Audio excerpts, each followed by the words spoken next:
আসসালামু আলাইকুম বন্ধুরা, সবাই কেমন আছেন? আশা করি সবাই ভালো আছেন। আপনারা ভিডিওটা দেখেই বুঝতে পারছেন যে আমি কোথায় আসছি।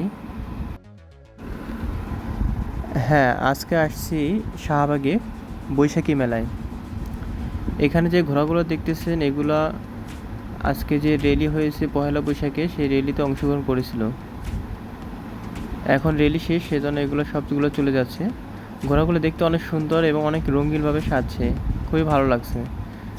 বাস্তবে আরও সুন্দর লাগছিল।